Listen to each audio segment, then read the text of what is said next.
Tonight on Fear Knocks, we're taking the late shift where the road narrows to one lane and the air tastes like brine. Single-file tunnels cut through wet rock, control booths with fogged windows, and after-hours maintenance when the horn tests echo longer than they should. These 10 accounts come from DOT crews, radio operators, tow drivers, and night inspectors, pulled from logbooks, work orders, dashcams, and voice recorders that caught answers in the wrong order. Pacific headlands to interior passes, early spring into cold rain. We'll track condensation handwriting on glass, time drifts on the lane lights, and footsteps recorded by cameras aimed at empty galleries. Subscribe and hit the bell. If you've waited at a red in a one-lane tunnel, this is familiar. These are real crews in real places. Listen for the small contradictions. Drop your own road story below. We read them all. All right, let's roll slow.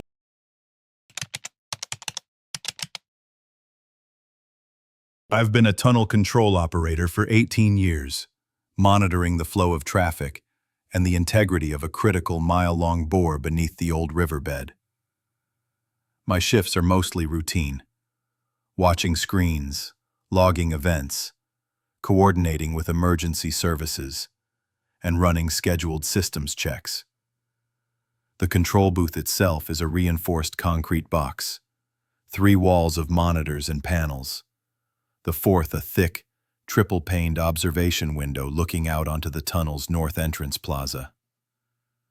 The air inside is always cool, filtered, and smells faintly of ozone from the electronics. It's a quiet hum, a constant background presence that you stop noticing until it changes. My current shift started at 2300. The evening had been uneventful, just the usual freight trucks and late-night commuters. Around 0330, it was time for the bi-weekly horn test. This isn't for the tunnel's emergency sirens, but for the external warning horns mounted at the plaza entrance, designed to alert drivers of an imminent closure or an unfolding incident. It's a simple, though loud, procedure. The horn test panel sits to my left, a bank of illuminated buttons and status indicators. Protocol dictates I first check the local weather station feed for wind direction and speed. We don't want the sound carrying too far into the residential areas upriver. Then, I confirm the plaza camera feeds are active and recording, ensuring a clear visual of the horn's activation and the surrounding area. Finally, I make a quick radio call to the supervisor, just a courtesy heads up, even if they're off-site. Everything checked out. Clear skies, minimal breeze, all cameras online. I leaned forward, my elbow resting on the cool laminate of the console, and pressed the Activate Horn button.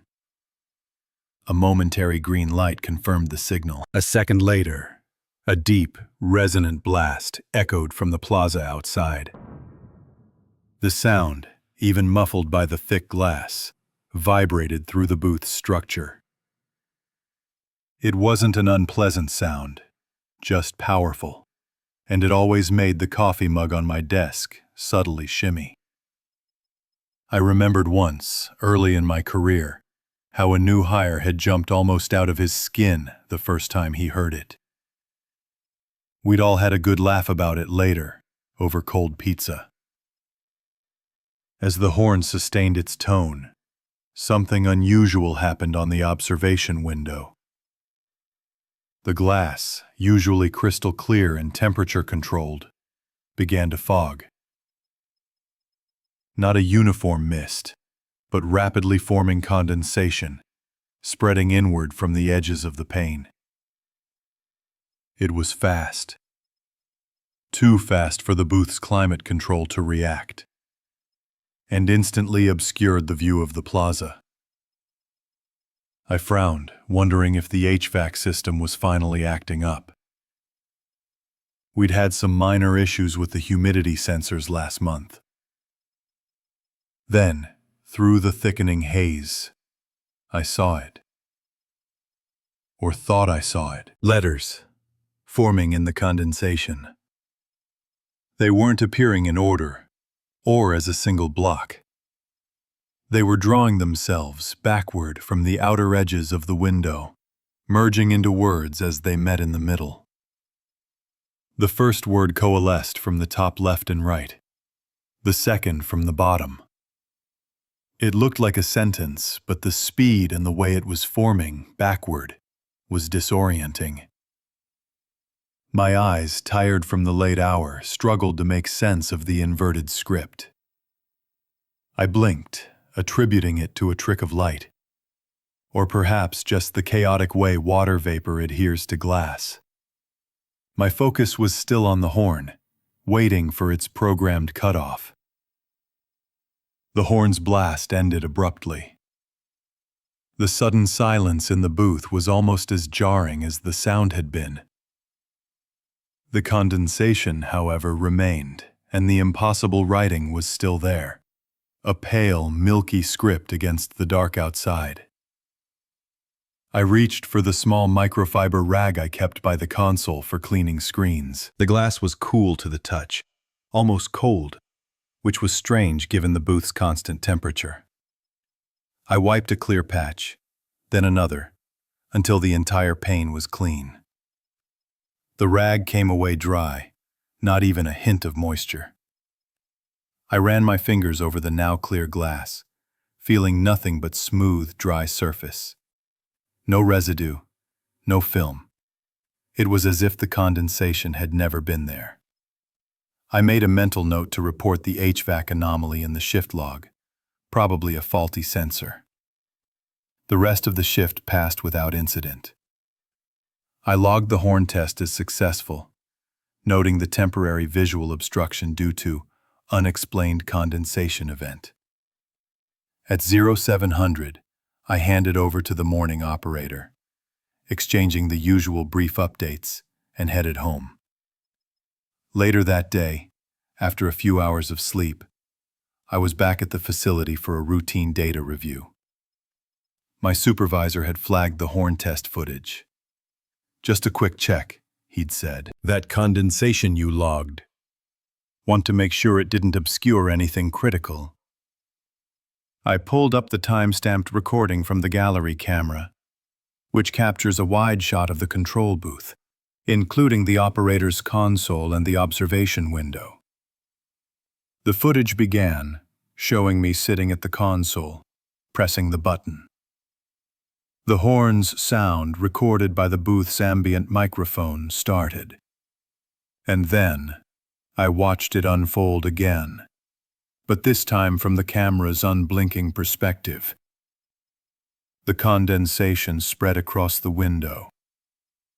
And there, stark and undeniable, the letters formed.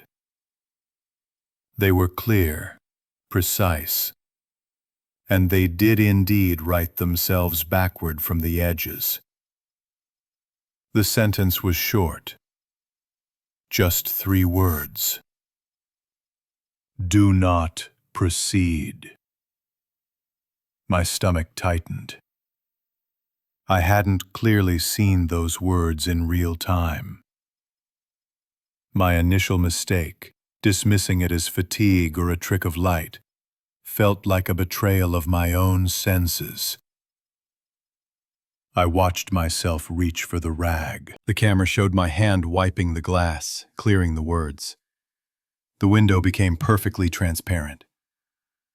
The rag, in my hand on the screen, looked clean, just as I remembered it. But then, the footage continued for another 2 seconds. On the now clear glass, from the inside surface, a single word began to dry itself into existence. Not forming from condensation, but appearing like an invisible ink drying. The letters were stark, white against the dark tunnel entrance beyond. WAIT. And then, in the final fraction of a second of that segment, the word wait didn't just fade or disappear. flipped. It rotated on its vertical axis, instantly mirroring itself on the screen, as if the camera's perspective had shifted to the other side of the glass. One moment it was legible, the next it was a reversed reflection, still stark white, before the footage cut to the next camera angle. I replayed the sequence, frame by frame. The condensation, the backward writing, my hand wiping it clean, the rag empty, then the word wait drying in, then the impossible flip. My professional protocol for visual verification, the very foundation of my job, had failed. My eyes had seen one thing, the camera another, and the recording showed something else entirely that contradicted both. I tried to explain it to my supervisor. He watched the footage twice, then a third time. He checked the HVAC logs, which showed no anomalies. He even had a maintenance crew inspect the window for any hidden mechanisms or internal films. Nothing. The glass was just glass. The rag I had used was still in the booth, clean and dry. The incident was eventually logged as an unexplained visual anomaly, possible digital artifacting, a classification that felt like a polite dismissal of the impossible. I still work the tunnel, still run the horn tests, but every time that horn sounds, I can't help but stare at that window, half expecting to see something else write itself into existence, a warning that only the cameras can truly capture. The hum of the booth no longer feels quite so comforting. I've been a traffic flagger for 15 years, mostly on mountain passes and through the older highway bores. My primary responsibility is safety, ensuring the flow of traffic, especially during maintenance or oversized load escorts. I'm certified for signal operation and carry a full complement of high-visibility gear, comms, and backup power. The bore I work most often is a single-lane passage, just under a mile long, cut through solid granite back in the 30s. It's got a reputation for being temperamental, but its automated signal system is usually rock solid. That system is the backbone of its safety protocols, preventing head-on collisions in a space too narrow for two vehicles. My post is typically at the west portal, controlling the entry sequence. The system relies on precise timing. Green for 15 seconds to allow the pilot car and convoy to enter, then a solid red for the duration of the passage, confirmed by sensors at the east portal. Once the tail vehicle clears the east portal, the red light at both ends extinguishes, indicating the bore is clear. It's a simple, robust logic. Last Tuesday, we had an escort for an oversized load, a modular housing unit stretching near the maximum allowable length. The pilot car operator, a seasoned professional, gave me the radio call from the staging area. Pilot 1, approaching west portal, convoy behind. I acknowledged, checked my panel, and initiated the bore sequence. The west portal signal tree, a heavy-duty steel structure bristling with LED arrays, clicked audibly. The amber warning flashed, then the green entry light illuminated. Except it didn't just illuminate. It jumped. It was on for maybe 3 seconds, flickered, then went solid green again for the full 15. I blinked, attributing it to a momentary power fluctuation, a common enough occurrence with older infrastructure. I made a mental note to mention it to maintenance later. A small mistake, dismissing it as a glitch. The pilot car, a heavy-duty pickup with amber strobes flashing, entered the bore, followed by the first escort vehicle. Then the wide load, crawling at 10 miles per hour. I watched the tail of the modular unit disappear into the darkness, the red brake lights receding. My comms crackled. Tail clear, west portal. That was the pilot car operator. The west portal signal tree should have transitioned immediately to a solid red, indicating the bore was occupied. Instead, the green light stayed on. Then, with a soft click from the relay box at the base of the tree, it finally switched to red. But it was delayed, maybe 5 seconds. And it wasn't a firm, steady red. It pulsed, almost imperceptibly, a subtle brightening and dimming, as if struggling to maintain its state. "East portal, this is west," I radioed, my voice tighter than I liked. "Confirming convoy passage. What's your signal status?" There was a beat of silence. "West, this is east. My red is on solid, but it feels off. It's not clearing." The east portal flagger sounded confused. The red light at my end, which should have cleared once the tail vehicle exited the bore, remained stubbornly lit. I checked my watch. The convoy should have been clear for at least 40 seconds now. I tried to manually override the signal from my control panel, punching the clear bore button. Nothing. The light stayed red. The panel displayed bore occupied. This was a critical protocol failure. The system was refusing to acknowledge the bore was clear. A cold dread started to settle. The air in the bore's mouth, usually smelling of damp rock and diesel, now seemed to carry a faint, acrid metallic tang, like ozone after a lightning strike. But there was no storm. It was an odd, irrelevant detail, but it stuck with me. "Dispatch, this is West Portal. Bore signal malfunction. Red light stuck. Convoy clear, but system shows occupied." Dispatch was calm, professional. "Understood, West.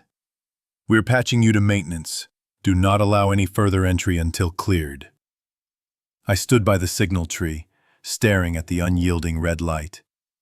My mind drifted, a brief, unwanted memory of childhood summers, watching trains pass through the old railway tunnel near my grandparents' farm. The rhythmic click-clack on the tracks, the smell of coal smoke.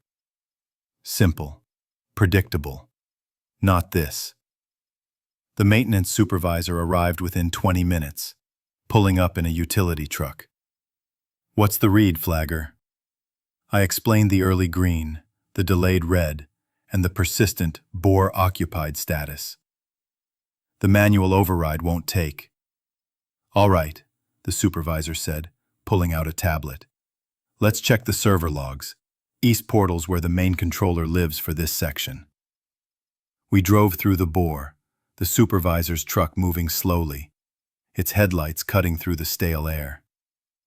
The mid-bore gallery, a series of alcoves carved into the rock, felt unnaturally quiet. No dripping water, no usual hum of ventilation. At the east portal, the other flagger was still standing by his signal tree, looking equally bewildered. We made our way to the small, climate-controlled shed housing the control server rack. The maintenance tech, who had arrived just before us, was already hunched over a laptop connected to the server. "Okay," the tech mumbled, scrolling through lines of code and timestamps. "Here's the signal sequence for the last convoy." The screen displayed a series of entries. West Siberam Aronis reluctant. West Scission combating on. East signals dead on. West Simmonsy redded on. East size read off. F. West sigma read off, non. Each entry had a precise timestamp down to milliseconds. Look at this, the tech said, pointing. The West signal read entry at 14:37:12.345. And then another West Cision read at 14:37:12.345. They're identical. And then the West signal read it on at 14:37:27.501. And again at 14:37:27.501. It's like the system logged the entire sequence twice, at the exact same moment. The supervisor leaned closer, frowning. A duplicate entry. That's a bug, sure, but it wouldn't freeze the system. No, the tech corrected, zooming in. It's not a duplicate. Look at the East Vimmered off and West sensor read entries. The normal sequence ends at 14:38:05.122. But then 40 seconds before that, at 14:37:25.100, there's another full sequence logged, from start to finish. It's like two separate full signal sequences ran, overlapping each other by 40 seconds. One starting and ending while the other was still in progress. They're not duplicates. They're two distinct, complete event chains, one nested inside the other, time-stamped as if they both occurred concurrently, like two reels of tape playing over each other. My stomach dropped. The system hadn't just glitched. It had experienced a temporal paradox. The bore, for a 40-second window, had been simultaneously occupied by two distinct phantom convoys, or perhaps the same convoy twice over. It explained the early green, the delayed red, the stuck status. The system was trying to reconcile two impossible realities. The supervisor ordered the bore shut down indefinitely. The tech continued to stare at the screen, the overlapping timestamps a digital scream of impossibility. We had no explanation. No power surge, no external interference, no software bug known to cause such a precise, yet impossible, temporal overlap. The data was there, undeniable, yet it defied logic. The bore was clear, but the system insisted it was not, trapped in a 40-second loop of an event that never fully happened, or happened twice at once. It's been weeks, and the bore remains closed. No one has an answer. I've spent 15 years in the tunnel network, maintaining the arteries beneath the city. My job as a tunnel maintenance tech means I know these concrete veins better than most people know their own neighborhoods. It's a job of routine, of log entries and pressure readings, of checking ventilation systems and clearing drainage channels. My tools are familiar extensions of my hands. The headlamp casting its tight beam, the handheld thermal imager for structural integrity, the comms unit strapped to my chest, and the high-pressure washer for clearing the constant buildup of silt and debris. The air down here always carries the metallic tang of ozone and damp concrete, a constant companion to the low hum of distant machinery. My shift on October 27th began like any other. The assignment was Sector Gamma 7, specifically the refuge gallery that branches off the main utility conduit. This particular gallery is an older section, rarely accessed, leading to a storm drainage channel that needs periodic clearing. Standard procedure dictates a full CCTV sweep of the area from the surface access point before entry. Then, continuous monitoring from my mobile unit once I'm inside. The audio feed is as critical as the video. It's my primary safety check, picking up any unexpected sounds and serves as an integral part of the operational log. It's a system I've always trusted. I deployed the dome camera at the gallery entrance, confirmed its feed was live, and began my descent. The gallery itself is narrow, about 8 feet high, floored with ribbed concrete that's perpetually damp. My target was the farthest bend, where the drainage channel narrows, prone to blockages. I worked methodically, clearing a buildup of leaves and sediment with the pressure washer. The noise was considerable, a high-pitched whine against the constant rush of water. At one point I paused, maybe to adjust the nozzle on my washer or check my comms unit for a message from dispatch. I remember standing still for maybe 30 seconds, just listening to the water recede, before resuming work. It was a minor lapse in focus, a brief moment of quiet in an otherwise noisy task. Back at the surface access point, I began the standard post-operation review. This involves scrubbing through the CCTV footage, noting any anomalies, and logging the condition of the sector. When I got to the segment from the refuge gallery, specifically the timestamp around 1417, I heard it. My own heavy waterproof boots on the wet concrete were distinct, a rhythmic squelch-squelch as I moved. But then, during the 30 seconds I'd paused, another set of footsteps overlaid mine. They were slower, almost exactly half the tempo of my own stride. A distinct tap-squelch, tap-squelch. It wasn't an echo. The reverberation profile was different, flatter, as if the sound source was closer to the camera or perhaps just quieter. The audio anomaly was unsettling, but my first thought was equipment malfunction. Maybe the mic was picking up some ambient vibration, or a distant drip was mimicking a cadence. I rewound the video, focusing on the visual feed for that exact timestamp. The camera showed the empty landing at the bend of the gallery. My own figure was just out of frame, obscured by the angle as I worked on the drainage channel. The landing itself was clear, wet from my pressure washing, but otherwise empty.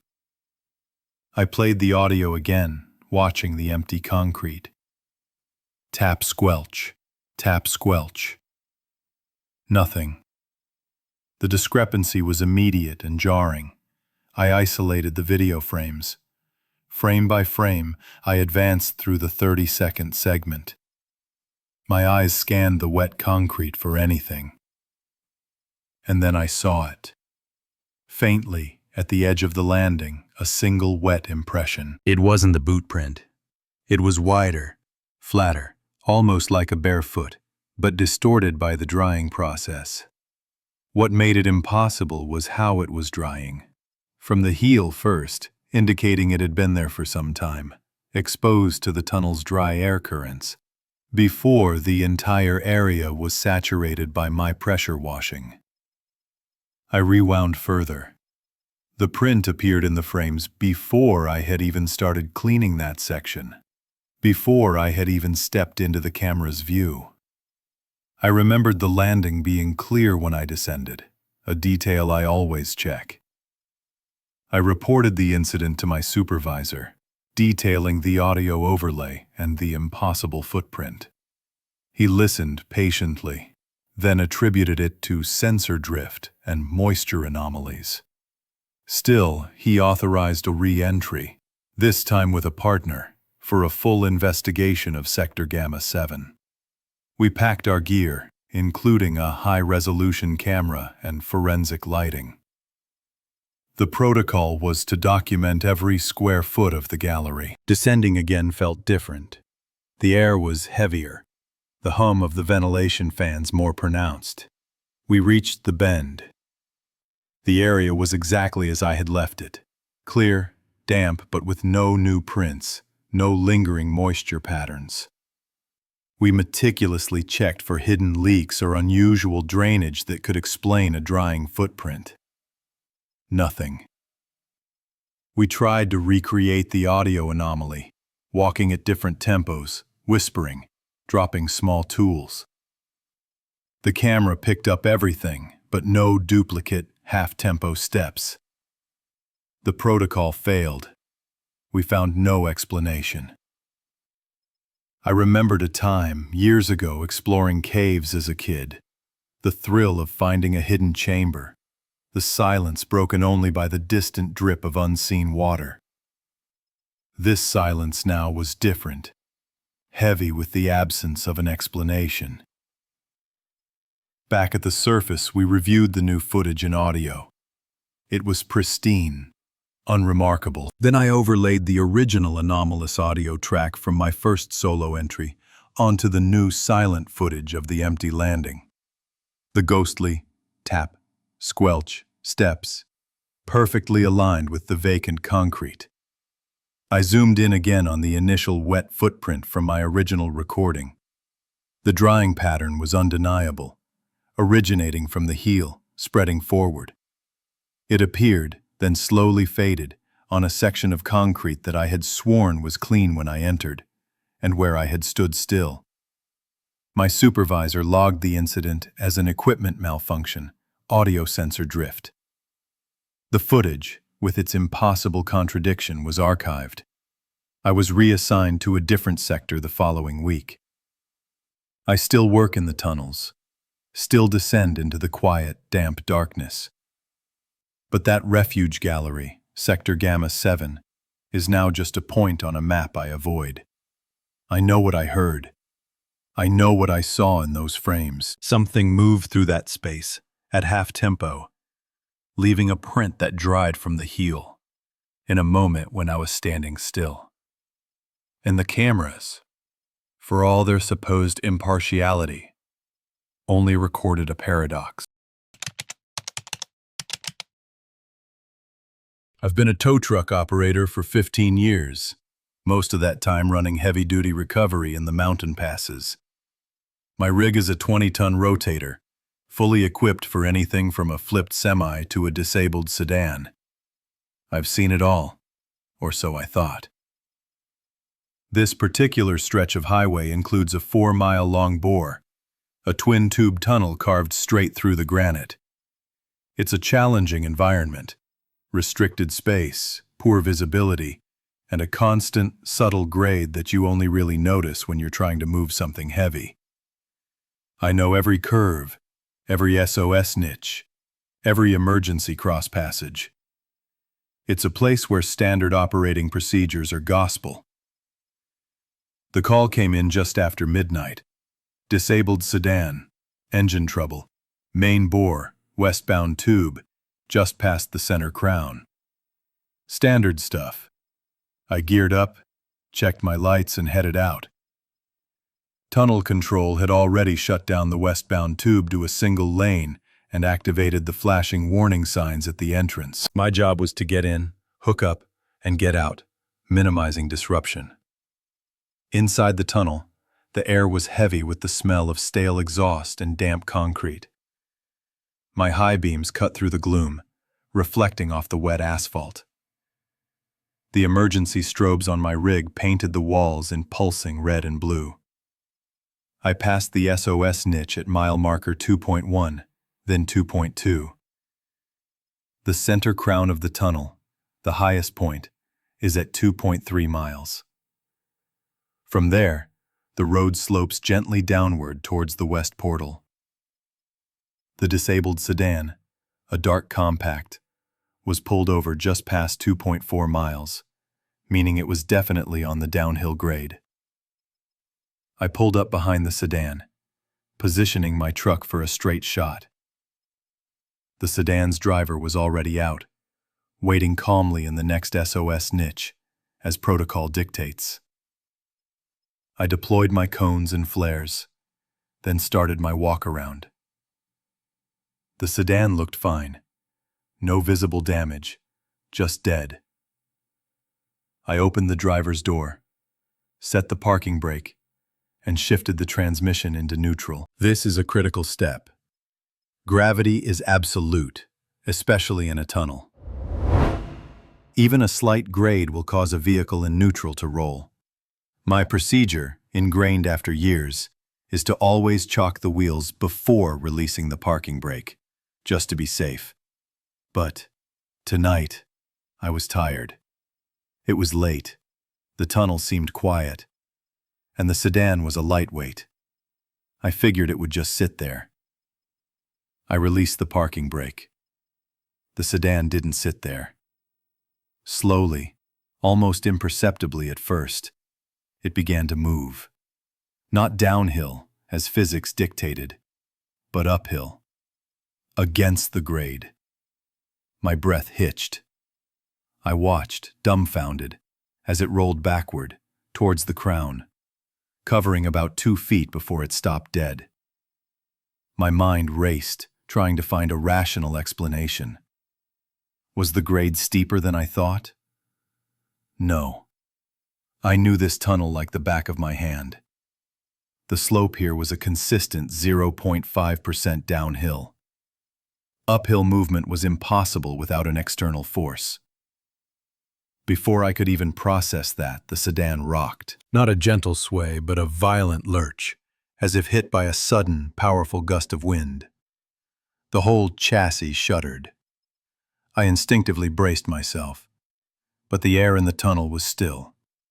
The ventilation fans, those massive turbines that push air through the bore, had been turned off by tunnel control as part of the breakdown recovery protocol, to minimize fumes and create a stable environment for responders. There was no wind. I glanced at the wind speed readout on my truck's dash, a small digital display I'd installed for mountain operations. It registered 0. Calm. I took a deep breath, trying to dismiss it. Maybe a micro tremor? An expansion joint in the concrete settling. But the rocking had been too sharp, too localized. I walked around to the front of the sedan, my heavy boots echoing in the sudden silence. I needed to get this car hooked up.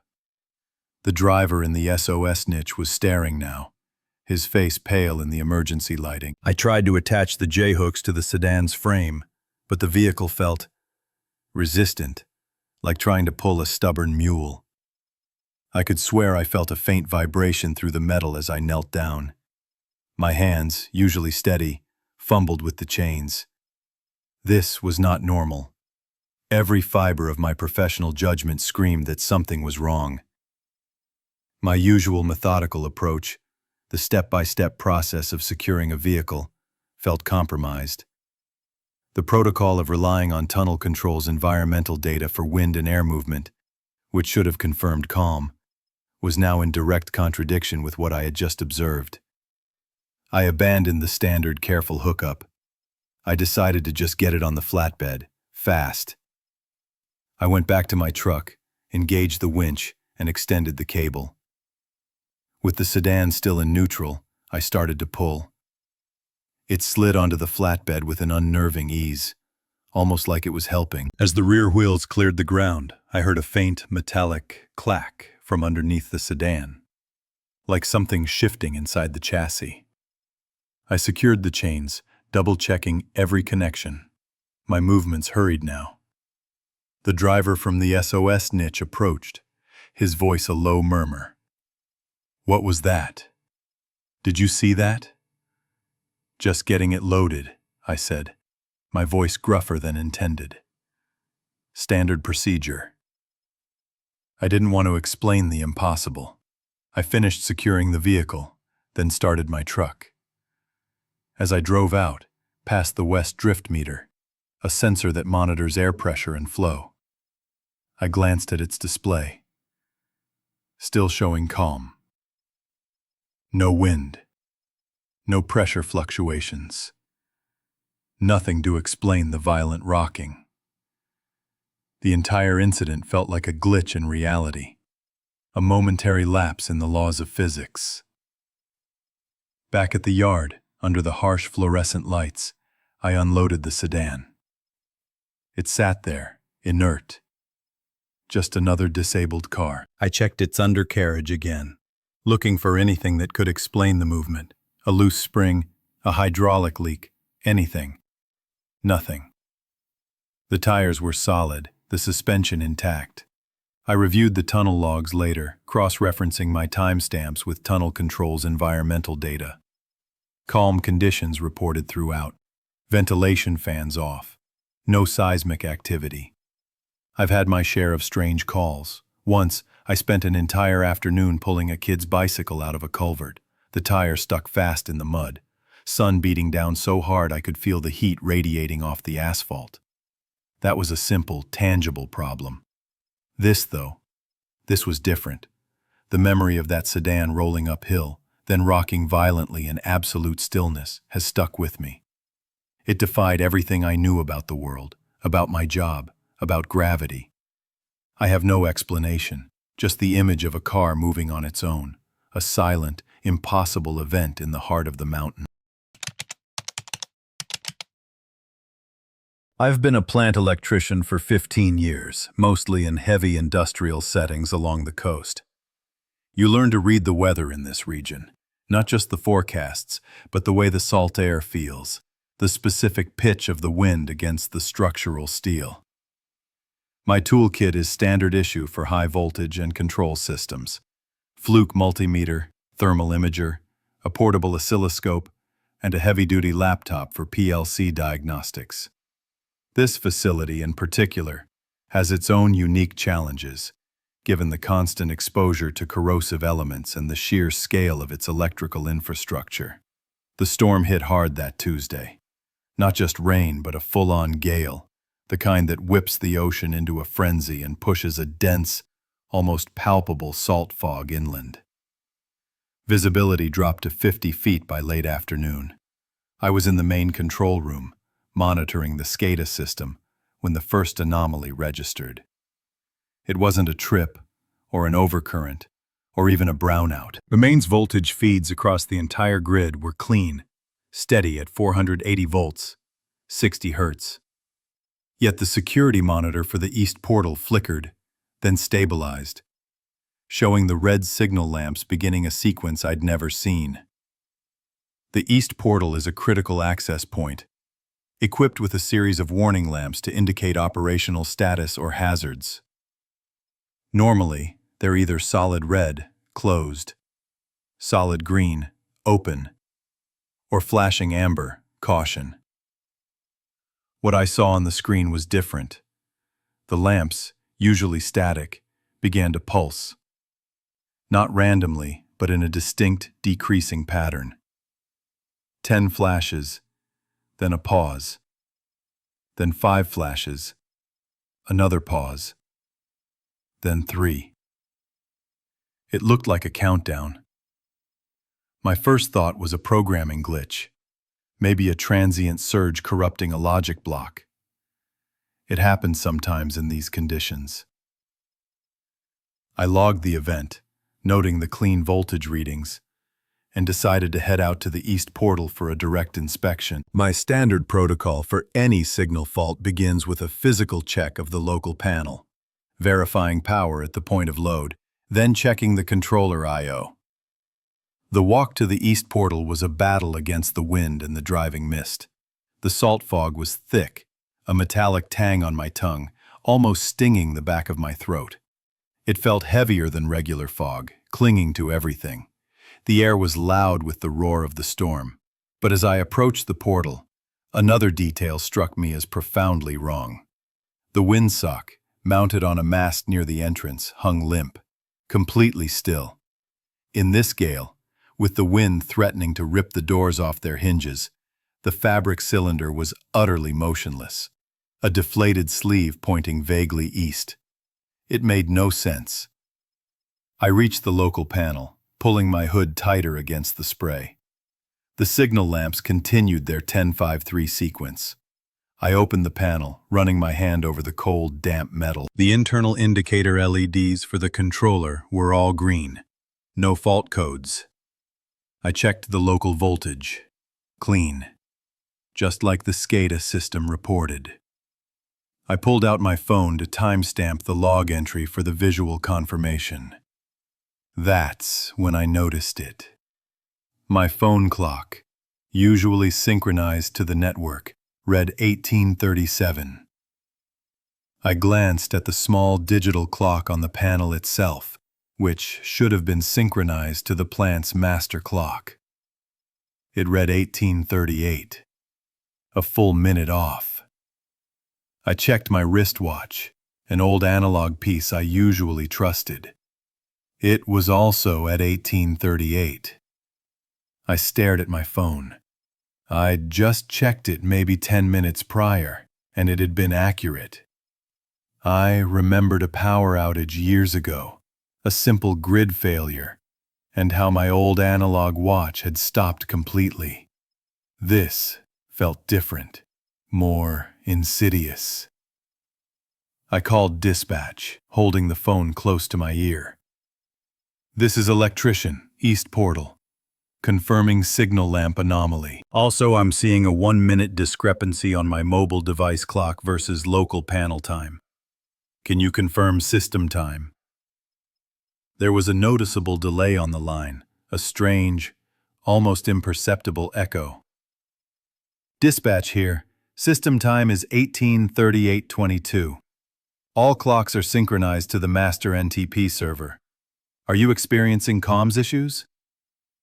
"Negative on comms issues, just a delay. I'm heading back to the main signal rack to check the RTC."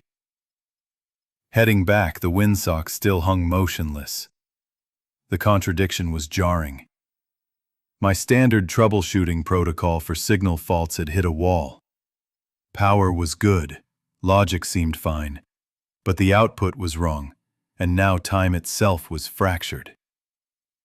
The procedure didn't account for a static windsock in a hurricane, or a personal device losing time while the system held steady. The environmental conditions were extreme, but the plant's systems were built to withstand them. Back in the main control room, I went straight to the signal rack. This was the heart of the portal's control system, housing the main PLC and its associated real-time clock, RTC module. I pulled up the diagnostics on my laptop. The RTC was reporting perfect synchronization with the plant's master clock. I cross-referenced the network logs. No NTP sync errors.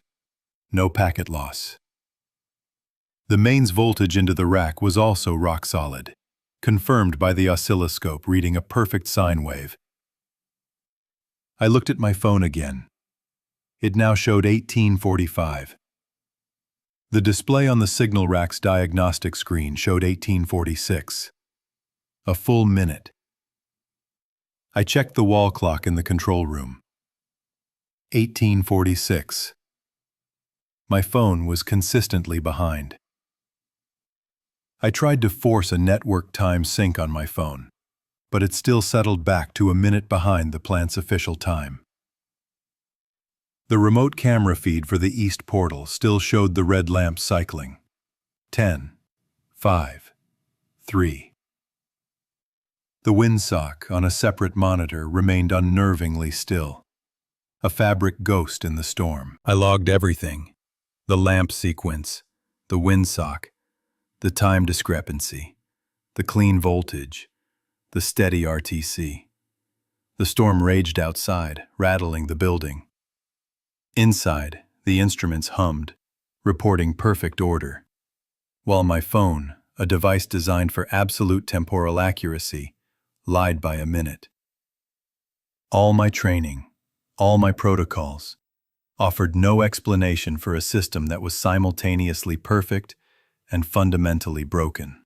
The countdown continued, but to what, I had no idea. 14 years as a Department of Transportation night inspector, mostly covering the old river crossing tunnels, teaches you a certain rhythm. The shift starts at 2200, ends at 0600. It's a quiet world down here, a concrete artery humming beneath the city, stripped of its daytime chaos. My job is routine: check ventilation, monitor structural integrity, clear minor debris, respond to any alarms. I know these tunnels like the back of my hand. Every expansion joint, every drip, every access point. The air always carries that faint, metallic tang of ozone mixed with damp concrete, a constant companion. Tonight was a standard Tuesday. Clear skies above, minimal traffic below. I was on my second pass through the westbound bore, heading towards the cross passages that connect the two tunnels. These passages, designed for emergency egress and utility access, are critical. Each one is secured by a heavy steel door, alarmed, and requires a specific access code, unique to my shift, for entry. Every entry and exit is logged automatically, time-stamped, and tied to my personal access card.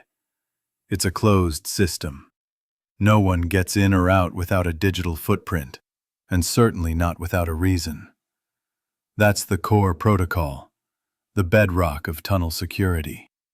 I pulled my truck into the designated inspection bay beside Cross Passage 7. The dull thrum of the ventilation fans was a constant, almost soothing background noise, so ingrained it was practically silence. I grabbed my flashlight, radio, and my own DOT-issued clipboard, checking the battery on my chest-mounted body cam. The red light blinked steadily, recording. I keyed in the code. The heavy door hissed open, and I stepped into the narrow, brightly lit passage. Standard procedure. Check the fire suppression, emergency lighting, and the integrity of the escape hatch ladder on the far wall. That's when I saw it. Resting on the third rung of the escape hatch ladder, leaning against the wall, was a clipboard. Not my standard-issue metal one, but a cheap, clear plastic office supply board. It was entirely out of place. My first thought was that a maintenance crew had left it, but that was unlikely. Maintenance crews work during scheduled closures, and they use their own specialized gear, not generic office supplies. Besides, they're meticulous about tool accountability. I approached slowly, my flashlight beam cutting through the passage. The body cam continued its silent record. As I got closer, I could see paper clipped to the board. Handwritten notes, fresh ink. I reached out, my gloved fingers brushing the cool plastic. The paper felt crisp, not damp from the tunnel air. I lifted it carefully. My body cam audio picked up the slight rustle of the papers, then a long, drawn-out exhalation from me. I didn't speak, but the question hung in the air. Who was here? The handwriting was neat, precise but unfamiliar. Not my supervisor's blocky script, not the looping hand of any of the maintenance techs I knew. The notes detailed a routine inspection. Ventilation fan 3, normal draw. Lighting grid A, all lamps active. Drainage grate 4, minor debris, no blockage. It was a professional log, detailing exact locations and observations, just like mine. But it wasn't mine, and it wasn't ours. I checked the hatch itself. The locking mechanism was secure. No pry marks, no signs of tampering. The alarm light was dark, indicating it hadn't been triggered. This was the first contradiction. Someone had been here, used the ladder, left this, but without activating any security protocols. It made no sense. My immediate protocol for an anomaly like this is clear. Secure the scene, report to dispatch, await instructions. But the scene was a clean cross passage, and the anomaly was a piece of paper. I hesitated. Curiosity, a lapse in judgment perhaps fueled by the late hour, nudged me. I decided to examine it more closely before making the call. My minor mistake, deviating from immediate reporting. I tucked the rogue clipboard under my arm, completed my check of Cross Passage 7, and re-secured the door. The digital log would show my entry and exit, but nothing about the discovery. Back in the relative quiet of my truck cab, I put my own clipboard aside and picked up the found one. I switched on the cab light, illuminating the pages. The notes continued, page after page, precise and methodical. Each entry had a date and a timestamp. I flipped through them, scanning for anything that might identify the author. There were no names, no company logos, just the generic lines for observations. I remembered the smell of the coffee brewing this morning, a comforting, mundane ritual that felt impossibly distant from the cold, perplexing reality of this clipboard. It was a simple, normal memory, a stark contrast to the growing unease. Then, I reached the last page. It was different, headed simply, lane counts. Below, a grid, dates on the left, then columns for lane 1, lane 2, lane 3, and total. I scanned the dates. Most were recent, within the last month. The counts varied, as expected, reflecting traffic flow. Then, I saw it. A specific date. November 12th. My breath hitched. November 12th. I knew that date. The tunnel had been closed for a full 24-hour period for scheduled resurfacing and structural inspections. I had been on duty that night, rerouting traffic, confirming the complete closure. Every access point sealed, every alarm active, 0 vehicles allowed. The official log for November 12th would show a complete closure, 0 traffic. But this clipboard, this rogue logbook, showed entries for November 12th. Lane 1, 17. Lane 2, 21. Lane 3, 19. Total, 57. My eyes darted back and forth between the date and the numbers. 57 vehicles in a tunnel that was officially, absolutely, unequivocally closed. A tunnel I had personally confirmed was empty. My hand trembled slightly as I held the clipboard.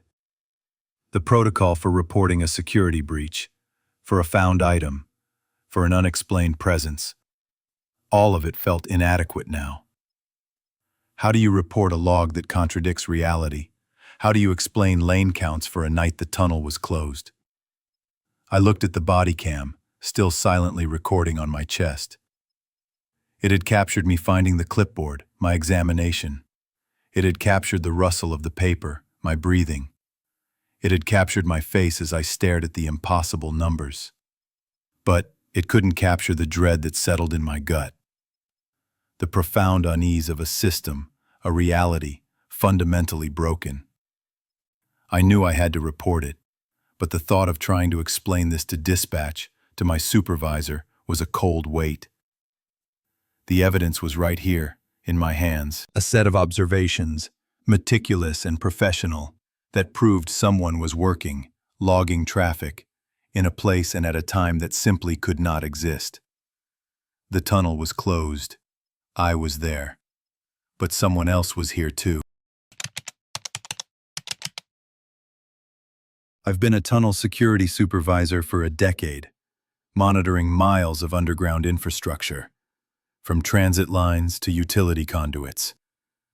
My jurisdiction covers a network of service tunnels beneath the city's older districts, a labyrinth of concrete and rebar that most people never see. My office, a small room tucked away in the main operations building, is my command center. 6 monitors displaying live feeds, a bank of comms equipment, and the constant, low hum of the badge server. I know the rhythm of this place, the predictable ebb and flow of maintenance crews, the drone of ventilation fans, the distant rumble of the surface world. My shift starts at 2300. Most of the heavy work is done by then, leaving only skeleton crews for critical overnight tasks. The primary entry points are secured by turnstiles and badge readers. Every entry, every exit, is logged by the badge server and captured by a dedicated camera. This system is the backbone of our security, our primary defense against unauthorized access, and our record for accountability. Each badge is unique, assigned to a specific worker, and programmed with their access permissions. A successful scan triggers a green light, unlocks the turnstile, and timestamps the entry down to the second.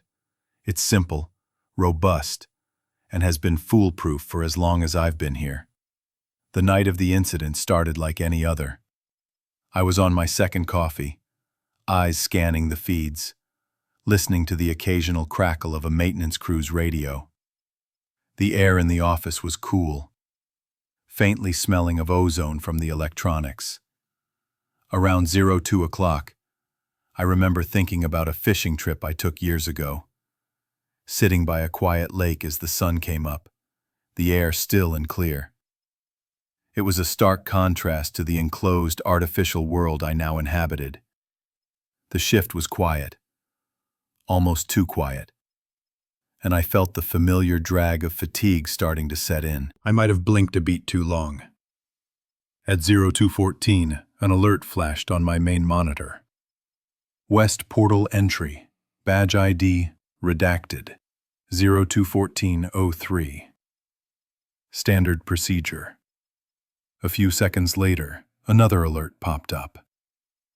My eyes drifted. West Portal Entry, Badge ID, Redacted, 02:14:03. Same badge ID, same second.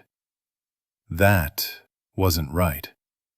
The system was designed to prevent duplicate entries from the same badge ID within such a tight time frame at the same reader. It would register a single entry and then ignore rapid subsequent scans for a few seconds to prevent accidental double billing or system overload. I stared at the two identical lines on the log. My first thought was a system glitch, maybe a momentary network hiccup that duplicated the log entry. I'd seen weirder things from aging hardware. I made a mental note to flag it for the IT team in the morning. A minor oversight that I dismissed too quickly. But the anomaly nagged at me. I pulled up the badge server's raw data. No, these were two distinct entries, each with its own unique transaction ID, both tied to the same physical badge number, both timestamped to the exact second. This wasn't a duplicated log entry. It was two separate events, somehow occurring simultaneously. I clicked over to the West Portal camera feed, pulling up the archive for 02:14:03. The footage loaded. A worker in a standard orange hard hat and a bright red safety vest, carrying a large toolbox, approached the turnstile. He scanned his badge. The light flashed green. He pushed through, the turnstile clicking loudly, and disappeared into the tunnel. The timestamp on the video read 02:14:03. I paused the video, then played it again, looking for anything unusual. Nothing. A routine entry. But the log showed two. I rechecked the transaction IDs, then went back to the camera archive and requested the next recorded event for the West Portal at 02:14:03. The system, designed for sequential playback, struggled for a moment, then presented a second clip. The scene was identical. Same camera angle, same turnstile, same background. Another worker in an orange hard hat and a bright red safety vest, carrying a large toolbox, approached the turnstile. He scanned his badge, green light. He pushed through. The timestamp on this second video also read 02:14:03. My breath hitched. My initial thought of a system glitch evaporated. This was impossible. The camera records continuously, but the archive system pulls clips based on triggered events, like a badge scan. Two distinct events, at the exact same second, from the same badge ID, captured from the same camera angle. I zoomed in on the first video. The worker's red vest had the standard reflective tape across the shoulders and waist, catching the overhead fluorescent lights. I then zoomed in on the second video. The worker was slightly different in build, but the most striking detail was the vest. It was the same shade of red, but it lacked the reflective tape. Not that it was dirty or obscured, it simply wasn't there. The shadows were also different.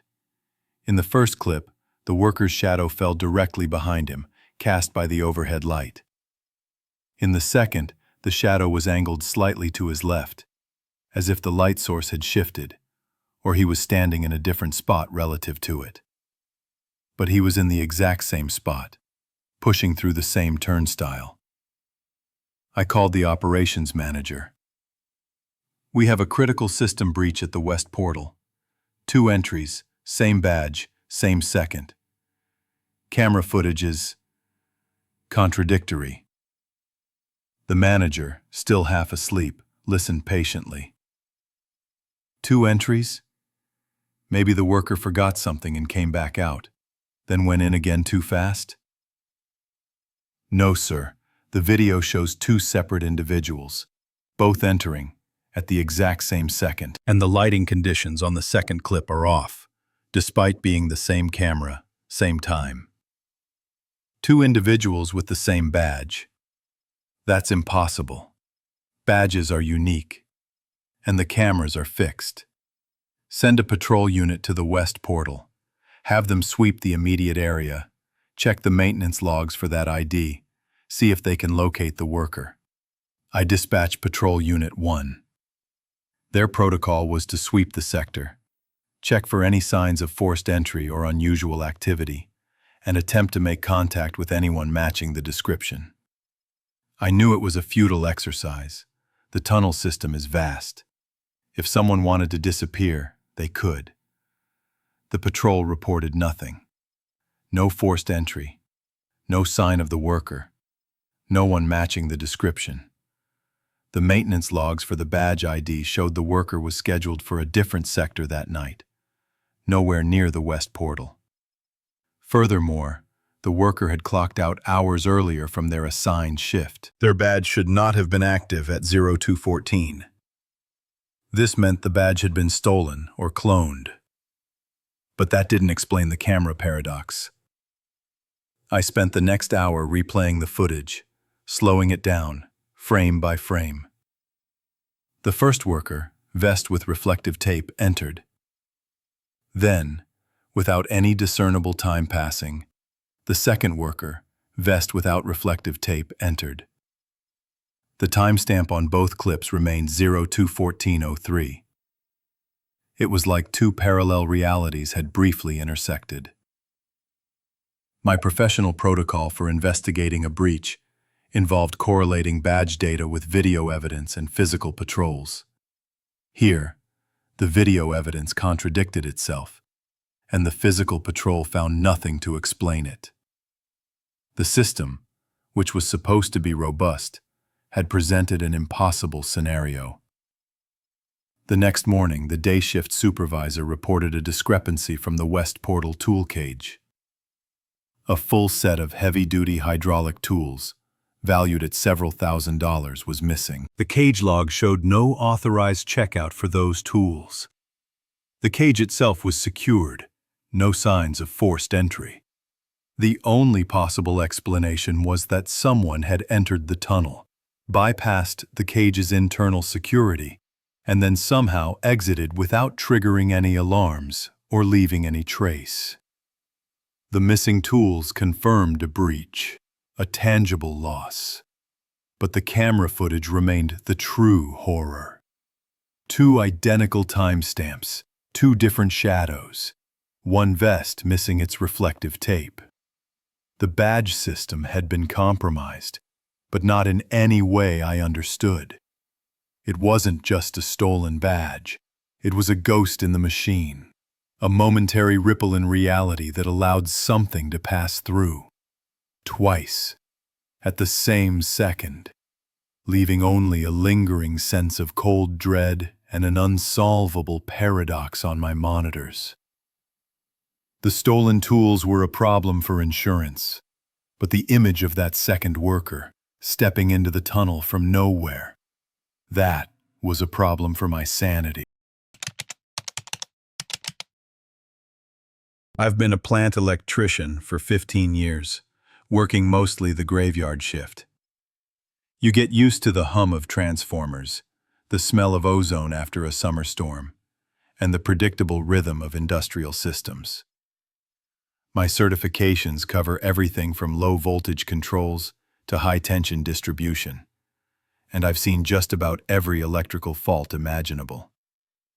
Loose connections, fried ballasts, overloaded circuits. They all follow rules. Electricity is a science. It's supposed to be predictable. This happened about 3 years ago, during a particularly cold stretch in late December. The air was crisp, and the distant sound of freight trains on the main line carried clear through the night. Around 0200, a call came in from security about a flickering light on the main exhaust stack. Specifically, crown fixture 3. It was a 400-watt high-pressure sodium lamp, perched almost 200 feet up, just below the stack's flared opening. Standard issue, meant to illuminate the stack for aviation safety and general perimeter visibility. My first thought was a failing ballast or an aging bulb. HPS lamps are known for their end-of-life flicker. The protocol is straightforward. Identify the circuit, de-energize it, and replace the component. I drove the utility cart over to Substation B, where the lighting panels for that section of the plant were located. I consulted the panel schedule. Breaker B14, clearly labeled, main stack crown fixture 3. I donned my arc flash gear, performed a visual inspection of the panel, and then, with a firm pull, I tripped B14 to the off position. I affixed a red lockout tag, complete with the time and my initials, ensuring no one could re-energize the circuit while I worked. Safety is paramount. You never trust a breaker handle alone. I then used my multimeter to verify 0 voltage at the load side terminals of the breaker. Solid 0. Everything by the book. I radioed security to confirm the light was out. A minute later, the voice on the other end reported, negative, still glowing. I paused, thinking I'd misheard. Confirm? Crown fixture 3? Main stack? I asked. Affirmative, came the reply. Still glowing. Steady now, actually. This was unusual. HPS lamps, even when failing, don't typically glow steadily without power. I figured it had to be residual phosphorescence, maybe a particularly stubborn one, or perhaps the security guard was looking at the wrong fixture in the low light. I told them I'd head out for a visual check myself. I drove the cart to a vantage point where I could get a clear view of the stack. It was a clear night, the stars sharp above the industrial haze. And there it was. Crown fixture 3, definitely glowing. Not flickering, but a steady, orange-yellow light, characteristic of a sodium lamp. It was dimmer than full power, but undeniably active. My stomach tightened. I drove back to Substation B. B14 was still off, still tagged. I pulled the cover, re-verified 0 voltage at the load side. The conductors were dead. I even checked the line side, just to be sure the breaker wasn't faulty and somehow passing current. Line side was hot, as expected. Load side, cold. This was a direct violation of fundamental electrical principles. A circuit breaker isolates the load from the power source. If there's no power, there's no light. It's as basic as it gets. It reminded me of changing a simple bulb in my kitchen, a task so mundane it felt like a different universe from what I was seeing now. I called my supervisor. He was skeptical, naturally. "Are you sure you pulled the right breaker?" he asked. I confirmed, detailing my steps, the tag, the multimeter readings. He agreed to meet me at the stack. When he arrived, he saw it too. The glowing orange orb, high on the stack. We stood there for a good 5 minutes, just staring. From our ground-level position, about a quarter-mile away, the light seemed to pulse faintly. When I shifted my angle, moving off-axis, the reflector appeared to dim slightly. But if I walked directly into its line of sight, the lens flare would brighten, almost like it was being fed by an invisible bleed. It was an optical illusion, I told myself, a trick of the eye in the pre-dawn gloom. My supervisor, a man who'd seen his share of strange things in 30 years, just shook his head. "Get the lift," he said. "We're going up." I retrieved the plant's articulating boom lift. It took a while to maneuver it into position and extend the boom to the required height. The wind picked up slightly as I ascended, making the basket sway. The air grew colder. As I got closer, the light from the fixture intensified. It was definitely on. I reached the fixture bracket.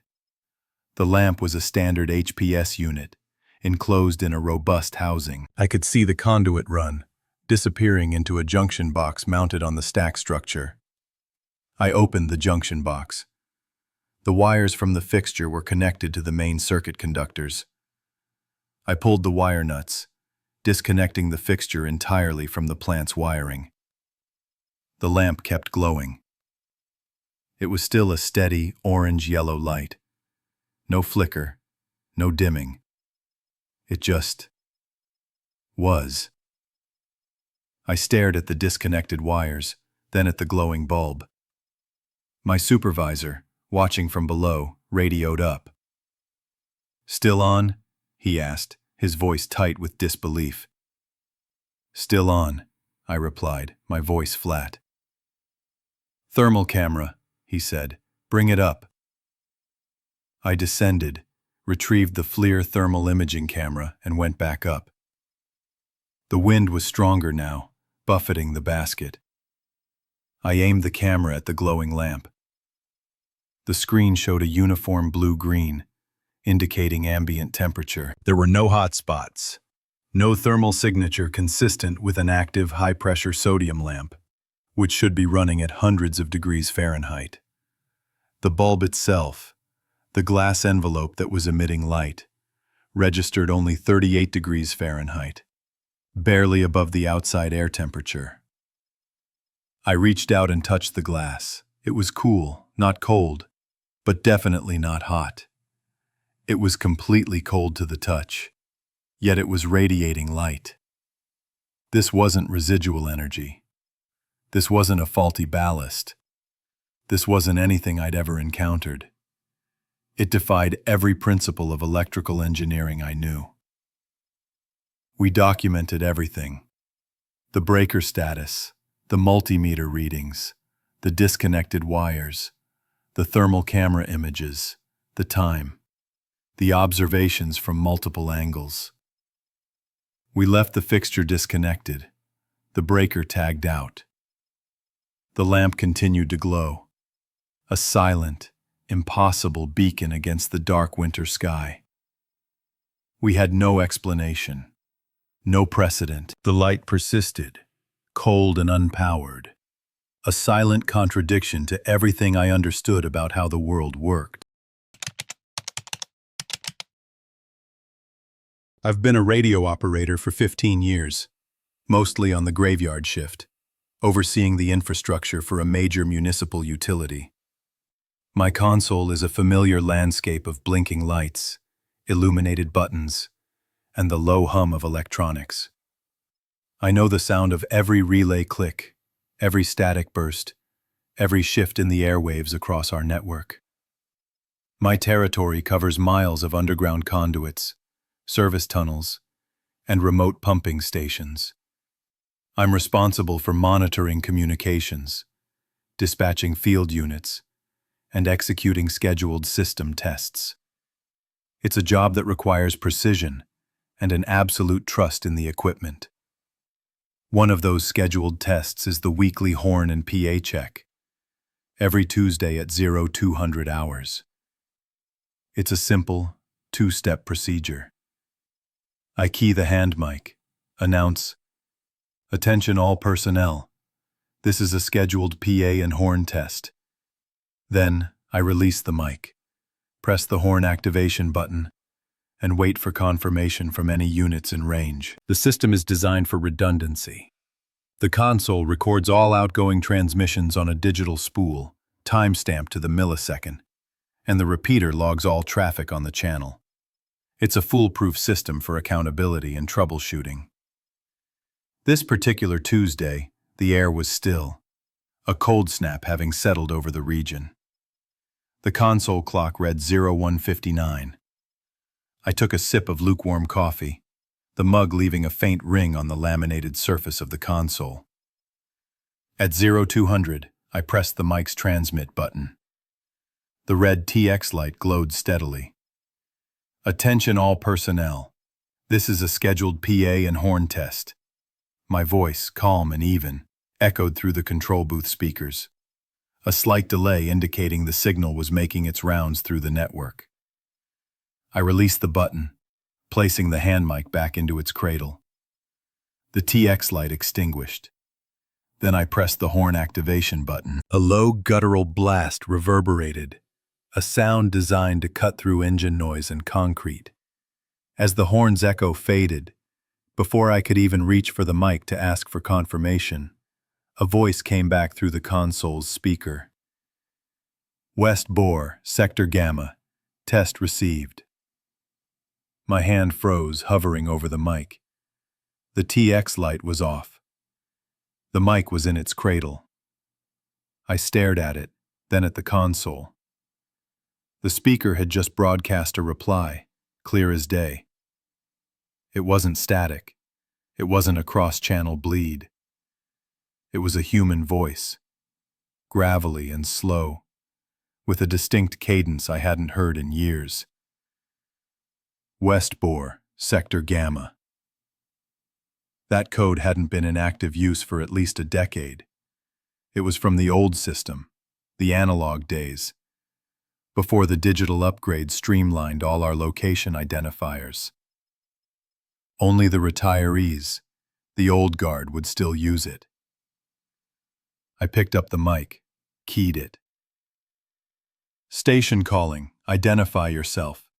Repeat last transmission." Silence. The channel was dead quiet. No reply. I tried again. "This is Control requesting identification from last transmission." Still nothing. I checked the console's internal recording spool.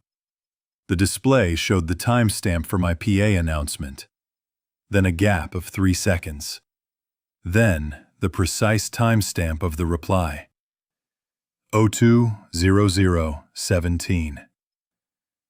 But for the reply, the RX receive indicator was active, while the TX transmit indicator remained dark. The console had recorded an output from the PA system, but no corresponding input from any mic on the network.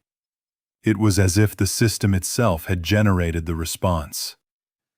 I'd seen phantom signals before, brief bursts of static or garbled speech from atmospheric interference, but never a clear, articulate reply without a source. My initial thought was a system glitch, a transient fault. Maybe a software bug I hadn't encountered. I'd been running on 4 hours of sleep for the past 2 days, and a part of me wondered if I'd simply misheard.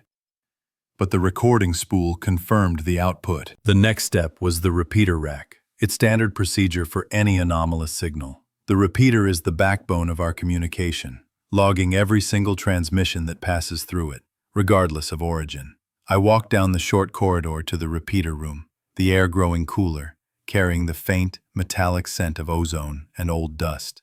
The room was a fortress of humming servers and blinking lights. I pulled up the diagnostics on the repeater's dedicated terminal, navigating through the log files for our primary channel. I scrolled back to 0200. My transmission was there. Attention all personnel. This is a scheduled PA and horn test. Timestamp 0200-010. Duration 3.2 seconds. After that, nothing. The log was blank until 020300, when a routine automated status check pinged the system. There was no entry for a received transmission at 020017. The repeater, the ultimate arbiter of radio traffic, registered absolutely no incoming signal for the reply I had clearly heard. The console recorded an output without an input, and the repeater recorded no input at all. The evidence contradicted itself. This was beyond a glitch. A protocol had failed, fundamentally. I couldn't even file an incident report because what would I write? Console played a ghost voice, but the repeater says it didn't. My supervisor would think I was losing my mind or just tired, which was a fair assumption. The old code, West Bore, Sector Gamma, kept looping in my head. It referred to a section of the tunnel system that had been sealed off years ago, deemed redundant and too costly to maintain. I remembered the old-timers, when I first started, joking about the ghosts of Sector Gamma during late-night shifts, usually after too much coffee. They'd tell stories about strange echoes, faint whispers, and equipment malfunctions in that particular stretch. I'd always dismissed it as old-hand folklore, a way to pass the time. Now, the memory felt cold and unsettling. Against protocol, because there was no official procedure for phantom reply with contradictory logs, I decided to physically check the access point to the West Bore. It was a long walk, nearly a mile from the control booth, through service tunnels that grew progressively colder and darker. The air became heavy, damp. My boots echoed on the concrete. The only light was from my headlamp, cutting a narrow beam through the oppressive gloom. I reached the heavy steel door marking the entrance to the West Bore. Sector Gamma. The old mechanical lock was still in place, covered in a thin layer of dust, undisturbed. No signs of recent entry. The air here was utterly still, devoid of the usual faint drafts that moved through the active tunnels. It smelled like damp earth and forgotten metal. I pulled out my portable radio, a small handheld unit I always carried. I keyed it, intending to report my status back to the console, even though I knew the signal would be weak. The display remained blank. No service. This section was a known dead zone, shielded by tons of rock and steel. My portable should at least show a no signal icon, or flicker with an attempt to connect. Nothing. It was completely inert. Then, the portable crackled. It wasn't a strong signal, more like a faint whisper, barely audible over the static that suddenly filled the dead air. The TX light on the portable was dark. The mic was not keyed. But a voice, stretched thin and distorted, yet undeniably familiar, whispered from the speaker. It was my own voice. Operator. West. Bore. Sector Gamma. The words were drawn out, as if struggling against immense resistance, then dissolved back into silence, leaving only the sound of my own ragged breath in the cold, dark tunnel. I didn't try to reply. I didn't try to analyze it. I simply turned and walked back, the beam of my headlamp shaking slightly. Back in the control booth, the console's recording spool continued to spin, logging the silence of the channel. The repeater's lights blinked their steady rhythmic pattern, showing only the expected routine traffic. The system was functioning perfectly, precisely as designed. Yet, it had answered the horn. And then, in a place where no signal should exist, it had mirrored my own voice back to me. The logs would never show it. As a geotechnical engineer with over 15 years in deep bore stability, I've learned to trust the rock, but never completely. My work often takes me to remote sites, usually in the high desert, where we're prospecting for new geothermal wells or assessing fault lines for critical infrastructure. We use standard core drills, optical borescopes, and a suite of sensitive seismic monitors to map subsurface structures, looking for anomalies, stress points, anything that could compromise integrity. My primary responsibility is to ensure the ground we're drilling into, or building upon, won't betray us. This particular site was a new bore, designated number 7, deep in a shale and slate formation. The rock here was typically stable, though prone to microfracturing under high thermal gradients. My routine involved a morning optical scan of the bore shaft, followed by an acoustic profile, and a check of the seismic data logs from the previous night. It was a methodical process, designed to catch any developing issues before they became critical. The most fundamental rule in this line of work is simple. The rock face, once stabilized, should remain stable. Any spontaneous material detachment, beyond the initial settling dust, is a red flag. It was the third day of bore number 7. I was performing the routine morning optical scan, guiding the camera probe down the 8-inch shaft, watching the feed on the monitor in the portable lab. The air inside the lab always carried a faint, metallic tang from the equipment, a smell I'd grown accustomed to. At approximately 300 meters down, I paused the descent. That's when I saw it. A fresh ring of slate chips, fine as dust, circling the bore wall. They were clustered below a hairline fracture I'd logged the day before, which had been classified as stable. But what caught my eye wasn't just the chips. It was the narrow pile, almost like something had been scratched outward from the rock face, not simply fallen. The pile was too uniform, too deliberate in its distribution. My first thought was a minor spall, perhaps a delayed reaction to the drilling vibration from the previous shift. I made a mental note to cross-reference the drilling logs for any unusual torque spikes. This was my mistake, a momentary lapse in immediate protocol. I should have checked the seismograph first. Instead, I deployed the micrograb arm, a delicate instrument for retrieving samples from the bore wall, and carefully collected a few of the freshest fragments. Back in the lab, I placed them under the borescope's magnification. The chips were sharp, angular, typical of fractured slate. But a few fragments had a glistening quality, almost translucent, like tiny shards of sea glass.